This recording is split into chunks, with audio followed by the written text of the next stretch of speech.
Everybody, just doing a quick video here on the Apple TV 4K versus the Sony x800 Ultra Blu-ray player. A little late to the ball game. Of course, Apple's been out for a while with this device, and I decided to pick one up just to see exactly what streaming will do versus the actual disc, being a purist that I am. So here's a little bit of a video. I'll play a small section of it, so hopefully it won't get taken down. So you could see the differences in the Apple TV versus the Sony player itself. And of course, we'll start off here with the Apple TV. The settings are all the same. I'm not going to go through all the settings. It's going to take too much time, but you'll just have to take my word for it. That's the Apple TV here. And let's get this off the screen. And we'll play a little bit of a section of this. And then what we'll do is we'll go to the Sony and play a little section as well, so you could take a look at the difference for yourself.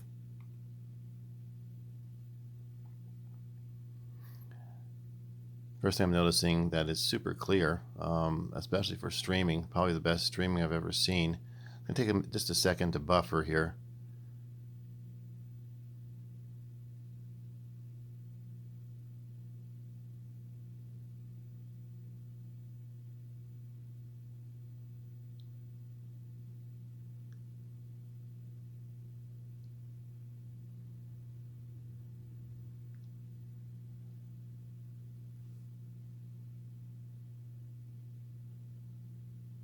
Okay, we'll press pause right here, and we'll switch it to the Sony player. Let's switch it real quick here.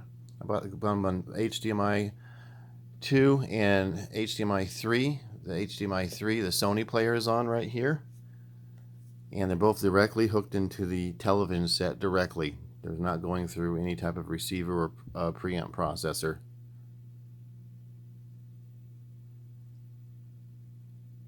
And we'll play a little bit of the Sony.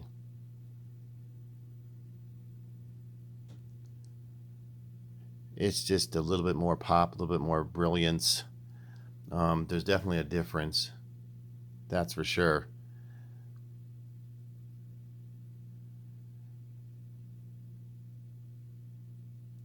And it doesn't take a while for it to buffer, a slight little 2 or 3 seconds.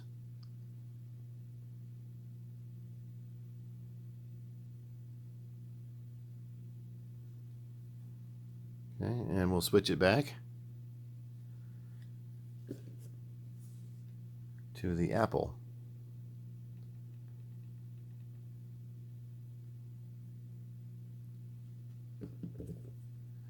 And here's the Apple. Immediately, even on the pause, I could see a little bit of a difference. Give it a second to buffer this a little bit.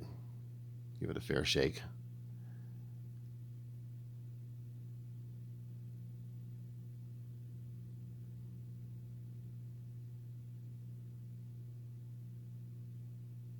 Yeah, it's excellent, but just not as good as the actual disc. You just can't beat the good old-fashioned direct uncompressed signal going to your TV directly. It's still outstanding, however, but to me, and I'll take it, pause it there right when he's taking the old hat off his head, while this guy's trying to con her. I don't know how many people have seen this actual movie before, but it's an outstanding movie. And yeah, immediately you could see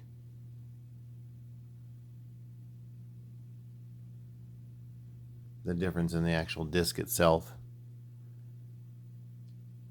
It's just, a lot more, it's a lot more clear to me.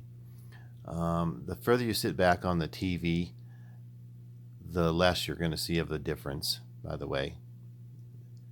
The more you sit close to the TV, the closer you sit, and then you'll see more of a difference.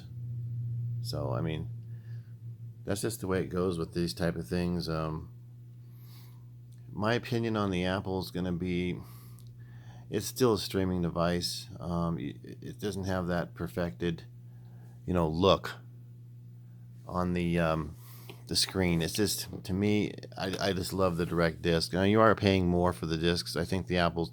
I was looking through the menu, and most of the titles are $14.99. There's a few for $19.99, like the brand new titles. Like I said, you see less sitting back on the screen, so I'm kind of up in the air whether or not I'm gonna actually keep this or not. You do have the conveniences of the Apple TV and all, what it brings forward to the table, as opposed to a disc, getting out of your seat, putting the disc in, but to me that's nothing. So I just wanted to share these differences with you folks and let you see for yourself. I'll put this up, and hopefully you'll be able to see it without it getting flagged, what have you, for the content. But we'll see if I get by with it, and if so, this will give you an idea of the differences between Apple TV and the 4K Sony x800 Blu-ray player. Till I see you next time, you guys have a good one. Hit subscribe and like, and we'll talk to you later.